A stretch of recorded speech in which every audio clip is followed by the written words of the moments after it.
So hello everyone, this is Vishal Sharma and you are watching Science Vision and Illusion channel। तो चलिए start करते हैं आज हमारा न्यू वीडियो।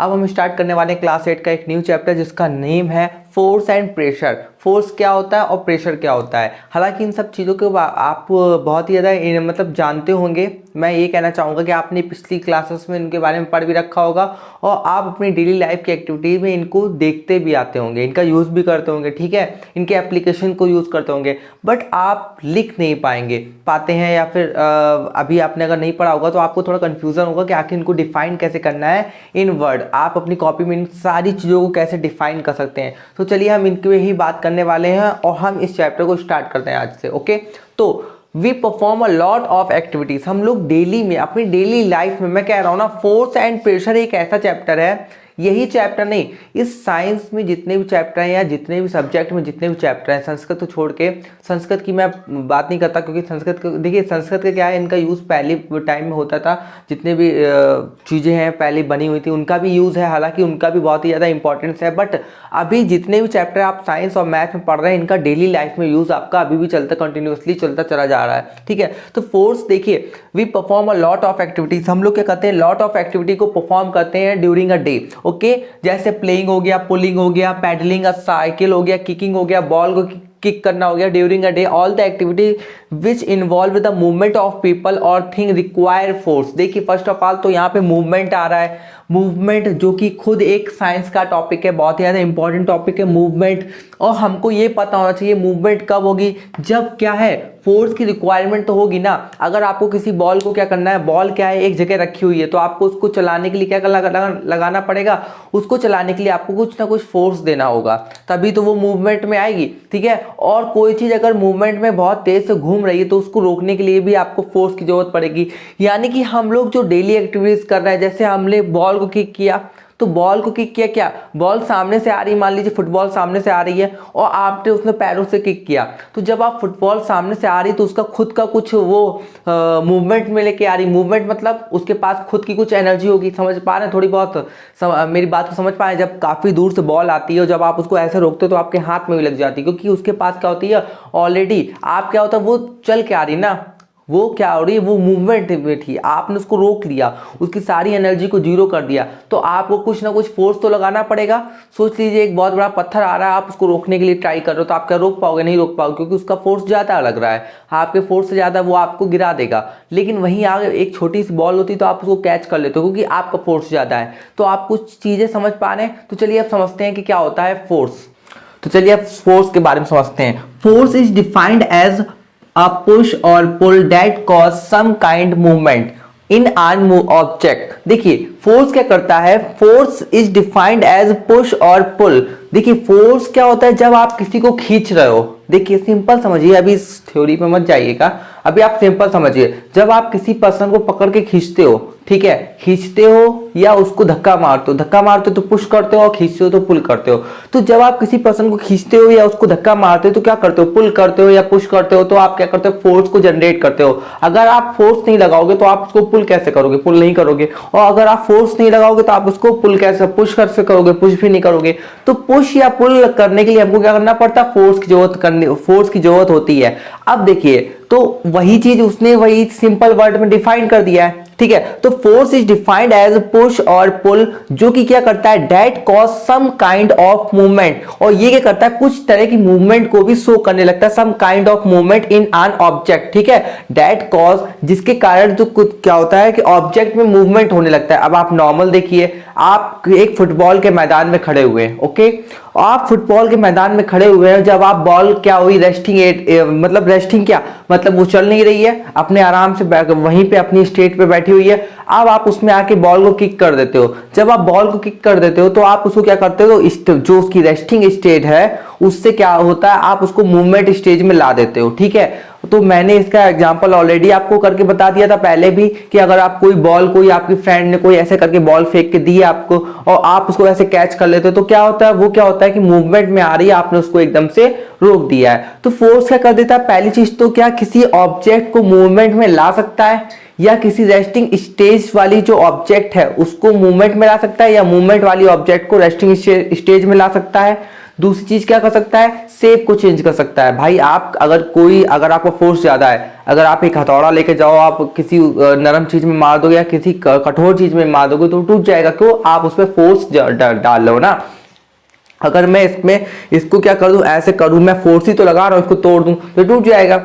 तो क्या कर देता है ये क्या करता है, फोर्स क्या कर सकता है, किसी भी ऑब्जेक्ट के शेप को भी चेंज कर सकता है। ये भी हमको समझ में आता है, धीरे धीरे हम सारे एग्जांपल कवर कर रहे हैं। ओके, तो यही चीज ये भी कह रहा है। तो फोर्स इज डिफाइंड एज, ये तो हमने समझ लिया था, ठीक है। इसके बाद the force cause an object to move, force क्या कर सकता है, किसी चीज को मूवमेंट में ला सकता है, ये भी हमको पता था, ठीक है। और स्लो डाउन, उसको स्लो भी कर सकता है और स्टॉप भी कर सकता है। और टू चेंज द डायरेक्शन, और डायरेक्शन को भी चेंज कर सकता है। इसमें भी कोई इन्होंने नई बात नहीं बताई, जो कि हमें पता थी कि अगर कोई बॉल ऐसे सामने से आ रही है, हम उसको कैच कर लेते हैं, या तो उसमें हम अगर छक्का मारते, जैसे छक्का मारते तो क्या होता है कि सामने से बॉलर डालता है बॉल, हम उस पर क्या करते हैं, बैटिंग करते हैं। तो बैटिंग करते तो क्या होता है, वो वापस उसको डायरेक्शन चेंज कर देता है। डायरेक्शन कैसे चेंज करता है, जो मान लो सामने की फोर्स, सामने से जो बॉल आ रही है उसका फोर्स कम होगा, और जो बैट लिए खड़ा बैट्समैन है उसका फोर्स ज्यादा होगा, ठीक है। तो जब वो ऐसे करता है तो बॉल क्या होती है, वापस चली जाती है। जिसका फोर्स वो ज्यादा होगा उसी की डायरेक्शन में क्या होगी, बॉल चली जाती है। ओके, तो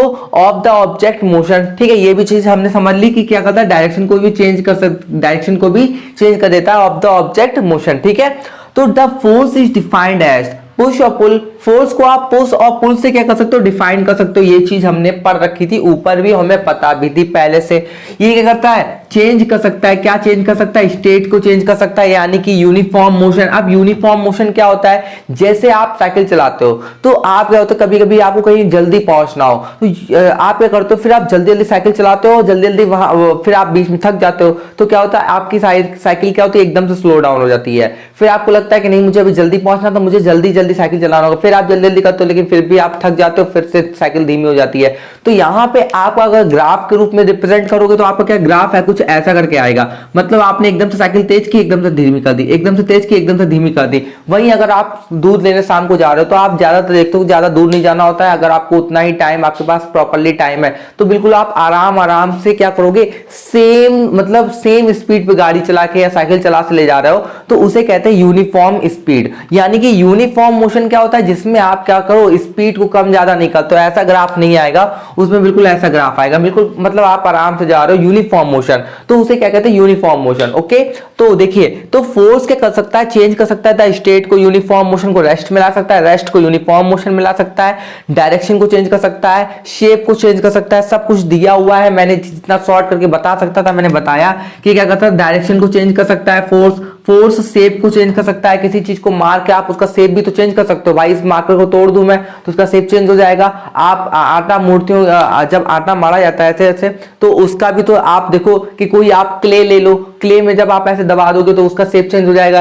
तो जिसमें आप फोर्स लगाओगे तो उसका शेप भी आप चेंज कर सकते हो। The direction in which the object is pushed और pulled is called the direction of the force. ये भी हमको पता है कि उस डायरेक्शन में, जैसे आप बॉल को ऐसे करके ऐसे फेंक रहे हो तो बॉल को आपने इधर फेंका ना तो बॉल इधर ही जाएगी और यही क्या कहलाएगी, यही जो होगी यही क्या कहलाएगी, डायरेक्शन ऑफ फोर्स कहलाएगी। ठीक है, तो जिसमें आप पुश करते हो, जिस डायरेक्शन में आप पुल करते हो, समझिएगा, देखिए जिस डायरेक्शन में आप पुश करते हो और जिस डायरेक्शन में आप पुल करते हो, तो जिसमें आप अपना वर्क कर रहे हो जिस डायरेक्शन में, जैसे मैं पुल कर रहा हूं ऐसे करके, तो यही क्या होगी, डायरेक्शन ऑफ फोर्स कहलाएगी। और यही क्या होगी, जब मान लो ऐसे मैं करके ऐसे करके फेंक रहा हूं कोई चीज, मान लो ये मार्कर है मैंने ऐसे करके फेंका, तो यही क्या कहलाएगी, डायरेक्शन ऑफ फोर्स कहलाएगी, क्योंकि मैंने इधर की तरफ मार्कर फेंका। तो चलिए अब समझते हैं, एक क्वेश्चन मेरे पास आया है जो बहुत ही ज्यादा इंपॉर्टेंट है। Force are due to an interaction. तो मुझे लगा ये क्वेश्चन बहुत ज्यादा इंपॉर्टेंट है, तो मैं आपके साथ इसको डिस्कस करूं। ओके, तो सबसे पहले क्वेश्चन को देखिए क्या है कि how does the force come into play, कि जो फोर्स है वो प्ले कब होता है, मतलब कौन सी ऐसी इक्वेशन होती है जब फोर्स को प्ले होता है। ठीक है, तो सबसे पहले आपने इस इक्वेशन को देखा, मतलब इस क्वेश्चन को देखा, तो क्या कह रहा है, how does the force come into play, कि मतलब आप देखिए, आप खुद ही अपने नॉर्मल एग्जाम्पल में देखिए कि आप किसी चीज पर फोर्स कब लगा पाते हैं। मैं इस मार्कर पर फोर्स तब लगा पाऊंगा जब मैं इसको पकड़ूंगा, तभी तो मैं इसको तोड़ सकता हूं। अदरवाइज ये अगर कहीं दूर रखा हुआ है तो मैं इसको तोड़ पाऊंगा? आप तोड़ सकते हैं? नहीं तोड़ सकते। आप कहेंगे पहले मुझे इसको कांटेक्ट में करना है, ओके, मुझे इससे इंटरेक्ट करने दो, अदरवाइज मैं इस पर फोर्स कैसे लगा पाऊंगा, कैसे जनरेट कर पाऊंगा। सो यही तो इस क्वेश्चन का मतलब आंसर हो गया। देखिए, for the force to come to play there should be two interacting on one which the force is applied and the other who applied the force. It means that कि हमारे पास क्या होना चाहिए, टू इंटरेक्टिंग बॉडी होनी चाहिए, एक जो force को अप्लाई करने वाली है, दूसरी जिस पर फोर्स अप्लाई होने वाला है। ठीक है, देखिए मैं इस पर मान लो अगर फोर्स लगाने वाला हूं, तो मैं क्या कर रहा हूं, मैं इस पर फोर्स लगाने वाला हूं और ये क्या ऑब्जेक्ट, दूसरी ऑब्जेक्ट है जिस पर फोर्स लगने वाला है। तो यही चीज तो कह रहा है, to be interacting on one which the force is applied and the other who apply the force। तो एक क्या होता है, एक ऑब्जेक्ट वो होती है जिस पर फोर्स क्या होने वाला है, अप्लाइड होने वाला है, और दूसरी ऑब्जेक्ट क्या होगी जिस पर फोर्स क्या होता है, जो फोर्स को अप्लाई करने वाली है। ठीक है, who apply the force। तो दो ऑब्जेक्ट यानी कि दो बॉडी को इंटरेक्ट होना पड़ेगा। क्या ये जरूरी है? नहीं, ऐसा जरूरी भी नहीं है। आप कहोगे ये कैसे? देखिए, जो ग्रेविटी है वो आपसे देखिए बहुत सारे, जैसे आप अगर मैं कहूं कि इलेक्ट्रिक हो गया और मैग्नेटिक फोर्स हो गया, मैग्नेटिक फोर्स को आप ले लीजिए, क्या वो आपको छुए हुए है? नहीं, मैग्नेटिक फोर्स ने तो आपको टच नहीं किया। तो यहीं से हमारे पास क्या चीज, मतलब अभी देखिए, अभी इसमें कंफ्यूज मत, बिल्कुल भी कंफ्यूज मत होइएगा कि मैग्नेटिक अभी कहां से उठा लिया। अभी मैं इसको आगे डिस्क्राइब करूंगा, बस आपसे मैंने इस क्वेश्चन को मतलब इसको डिस्कस किया, तो अभी आप इस क्वेश्चन का मीन समझ पाए ना। जब मैं उसको समझाऊंगा तो उसको भी पूरा डिस्क्राइब करूंगा। तो अभी क्या समझ पाए कि मैंने आपको ये बताने का ट्राई किया कि फोर्स कैसे अप्लाई होता है, तो आपने वो चीज समझ लिया कि फोर्स को अप्लाई करने के लिए इंटरेक्टिंग बॉडी का होना जरूरी है और नहीं भी जरूरी है। कुछ केसेस में फोर्स का क्या होता है कि जब इंटरेक्ट नहीं भी कर रही है बॉडी, तब भी क्या होता है, फोर्स लगता है, फोर्स वहां पे भी काम करता है, लेकिन वो कुछ ऐसे अलग टर्म होंगे। ठीक है, वो भी टाइप है। तो यहां से क्या हो रहा है कि हमारे पास फोर्सेस के टाइप भी आ गए हैं, कि फोर्स की टाइप बहुत ही ज्यादा सिंपल है कि अगर दो बॉडी इंटरेक्ट कर रही है तो क्या होगा, कांटेक्ट कर रही है ना दोनों बॉडी, तो उसको क्या कहेंगे, कांटेक्ट कह देंगे और फोर्स कह देंगे। ठीक है, कांटेक्ट कह देंगे, फोर्स कह देंगे। अगर नहीं कर रही है तो नॉन कांटेक्ट कह देंगे। और क्या नहीं हो रहा, जब नॉन कांटेक्ट है, फोर्स तो है ही ना, फोर्स के बारे में बात कर रहे हैं तो लास्ट में फोर्स लगा दीजिएगा। तो हमारा क्या हो गया, टाइप ऑफ फोर्स आ गया। टू तरह के फोर्स होते हैं, टू टाइप होते हैं, एक तो कांटेक्ट फोर्स और दूसरा non contact force. Non contact force के बारे में मैंने अभी आपको जानबूझकर ही बताया, मैं इसको अभी और आपको डिस्क्राइब करूंगा। अभी आपको ये जो इंटरैक्टिंग बॉडी था ये समझ में आ गया कि फोर्स कैसे, how does the force come into play, कैसे फोर्स क्या होता है कि अब कब प्ले होता है। ठीक है, अब देखिए, अब दूसरी जो इंपॉर्टेंट चीज है वो मैं आपको बताने वाला हूं, वो है रिजल्टेंट फोर्स। रिजल्ट आपको पता चल गया ना, रिजल्ट क्या होता है। देखिए, मान लीजिए आप कोई काम कर रहे हो, बच्चा क्या करता है, बच्चा जब पढ़ना स्टार्ट करता है तो पहले पीजी, एलकेजी और जब आगे तक पढ़ाई करता रहता है। या आप एक चीज बताइए, जो उसने एक ही क्लास पढ़ी, क्या उसको वहीं से आंसर दिखना स्टार्ट हो जाएगा? नहीं।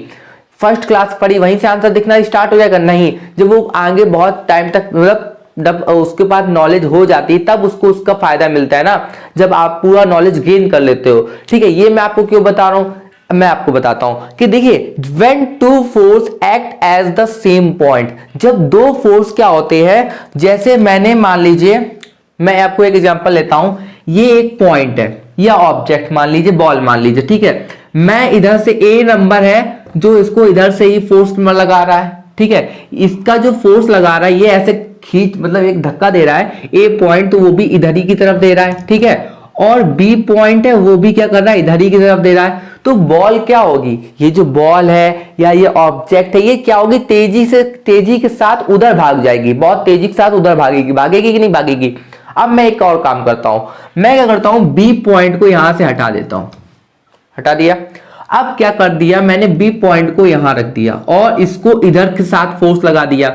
अब मैं पूछूंगा आपसे कि बताओ कि बॉल किधर जाएगी, इधर जाएगी या इधर जाएगी। ठीक है, तो आप क्या कहोगे कि बी हमारा इस साइड में फोर्स लगा रहा है और ए हमारा इस साइड में फोर्स लगा रहा है। ठीक है, अब हमको यह पता होना चाहिए कि कौन ज्यादा फोर्स लगा रहा है, ए ज्यादा फोर्स लगा रहा है कि बी ज्यादा फोर्स लगा रहा है। इसको अगर आप अपने कॉमन एग्जांपल में देखना चाहते हो तो एक एग्जांपल है जिसमें क्या होता है, रस्सी पकड़ना होता है और दो टीम बंधी होती है और एक रस्सी पकड़ने वाला होता है। तो दोनों टीम क्या करती है, खींचने का काम करती है। जिसके पास जो ज्यादा फोर्स लगा देता है रस्सी उसी की तरफ चली जाती है। यानी कि डायरेक्शन ऑफ द फोर्स, हमने क्या कहा था, डायरेक्शन ऑफ द फोर्स।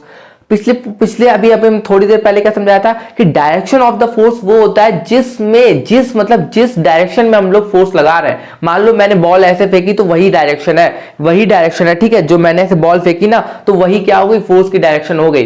तो अब तो यहाँ पे दो तरह से फोर्स लग रहा है, एक इधर से, अपोजिट डायरेक्शन है। तो तब आपको क्या करना पड़ेगा, तब आपको रिजल्टेंट फोर्स वाली थ्योरी लगानी पड़ेगी। और अगर ए का फोर्स ज्यादा होगा, मान लो इसका फोर्स 10 न्यूटन है, इसका 5 न्यूटन है, तो क्या करेगा, 10 न्यूटन वाला ए जीत जाएगा और डायरेक्शन ऑफ द फोर्स भी ए ही होगी। यानी कि ये डायरेक्शन ऑफ द फोर्स होगी।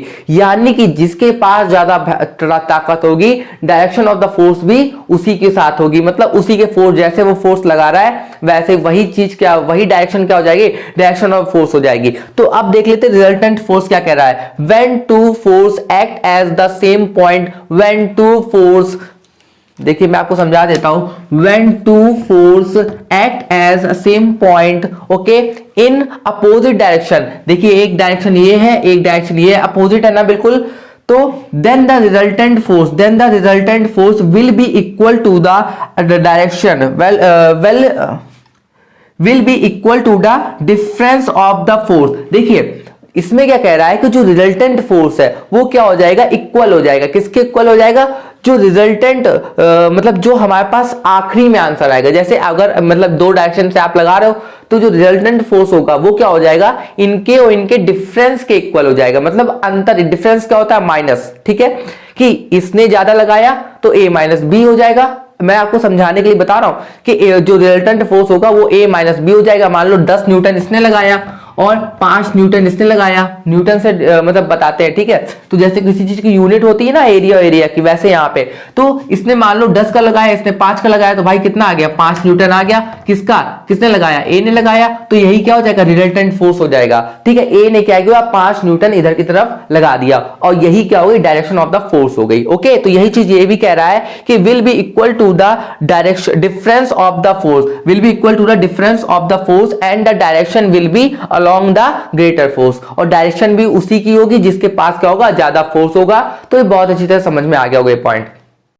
तो जैसा कि मैं सारे टॉपिक को धीरे धीरे कवर कर चुका हूं, तो अब हमारा जो आने वाला टॉपिक है वो क्या है, effect of force. Effect of force जो कि मैं आपको ऑलरेडी डिस्क्राइब कर चुका हूं, बट चलिए मैं आपको थोड़ा सा और बता देता हूं इसके बारे में कि आपको थोड़ा सा और समझ में आएगा कि आप जिस चीज पे फोर्स लगाते हो उस वजह से कौन कौन सा इफेक्ट आता है उस ऑब्जेक्ट पर। ठीक है, तो उसके कुछ पॉइंट हैं जिनको आप आसानी से डिफाइन कर सकते हैं। बस उस पॉइंट का नेम पता होना चाहिए, जो कि आपको नॉर्मल पता है, सब कुछ पता है आपको, बस उस चीज को क्या है कि एक थ्योरी फॉर्म में रियलाइज करवाने की जरूरत है। तो चलिए देखते हैं क्या है। देखिए, force can make stationary object moves, force can stop the moving object. देखिए ये सब हम नॉर्मली देखते हैं कि जब फोर्स लगता है तो क्या होता है, कोई ऑब्जेक्ट अगर मान लो स्टेबल है, ये मान लो रखी हुई है, ये मान लो मार्कर रखा हुआ है, तो अगर मैं इस पर फोर्स लगाऊंगा तो क्या करेगा, चलने लगेगा। ठीक है, तो कोई अगर बिल्कुल मतलब आप कोई मूवमेंट नहीं करता तो फोर्स लगाओगे तो आप वो मूवमेंट करने लगेगा। मान लो ये मार्कर मूवमेंट कर रहा है, मान लो किसी ने इसको फेंका हुआ है ऐसे करके, तो आप क्या, कोई फेंका हुआ तो आप ऐसे कैच करके रोक सकते हो। ठीक है, तो क्या यही कह रहा है, force can stop the moving object, we also know that, हाँ, force can stop the moving object, ये चीज तो सबको पता है, ठीक है। Force can change the speed, देखिए फोर्स क्या है, अब देखिए फोर्स स्पीड को भी चेंज कर सकता है। मान लो कोई चीज बहुत तेजी से आ रही है, तो अगर वो किसी चीज से टकराएगी तो थोड़ा तो रुक जाएगी ना, कि थोड़ा भी नहीं रुकेगी। मान लो आपके साइकिल के जो ब्रेक है वो क्या है, फेल है, बट अगर आप लगाओगे तो थोड़ी साइकिल की स्पीड में तो कमी आएगी ना, क्योंकि थोड़ा तो रुका है ना, तो थोड़ा सा टकराएगा तो फोर्स क्या, अब देखिए फोर्स तो जनरेट हो रहा है, आपने ब्रेक में लगाया, वहां से मैकेनिज्म ने काम किया, वहां पे उसको दबाया, ठीक है। तो फोर्स क्या कर सकता है, स्पीड को, तो फोर्स कैन चेंज, वो क्या कर सकता है, स्पीड को क्या कर सकता है, चेंज कर सकता है, ठीक है। Of many object, we also know that, ये भी हमें कोई अजीब बात नहीं लगी थी, ठीक है। Force can change the direction, force दिशा को, डायरेक्शन को भी क्या कर सकता है, क्या कर सकता है, चेंज कर सकता है। फोर्स डायरेक्शन और दिशा को भी चेंज कर सकता है, ये भी हमको पता था। और क्या है, force can change the shape, अब आप किसी चीज को मार के, मतलब मान लो किसी चीज को तोड़ दो, फोर्स ज्यादा लगा दो, कोई पतली सी चीज है, अगर जिसका ज्यादा फोर्स होगा तो वो क्या करेगा, उस चीज को तोड़ देगा, ठीक है। उसके यानी कि यहाँ पे हम तोड़ना नहीं कहेंगे, यहाँ पे हम क्या कहेंगे, फोर्स कैन। अब आप जब किसी चीज पे फोर्स लगाते हो, ज्यादा फोर्स लगा है, मान लो आपने कांच में ज्यादा फोर्स लगा दिया तो कांच टूट जाएगा, हाँ, कांच टूट जाएगा कि नहीं टूट जाएगा। मान लो एक कांच की मैं आपको एक सीट देता हूं, उसमें अगर आप हथौड़ा से मार दोगे टूट नहीं जाएगा, क्या लगा रहे हो आप, फोर्स लगा रहे हो, तो उसका शेप आपने चेंज कर दिया कि नहीं चेंज कर दिया, शेप चेंज होगा और साइज भी चेंज कर सकते हो आप, ठीक है। तो ये चीज तो बहुत ही कॉमन चीज थी जो आप सभी को आती होगी, मुझे लगता है कि बहुत अच्छी तरह आती होगी, ठीक है।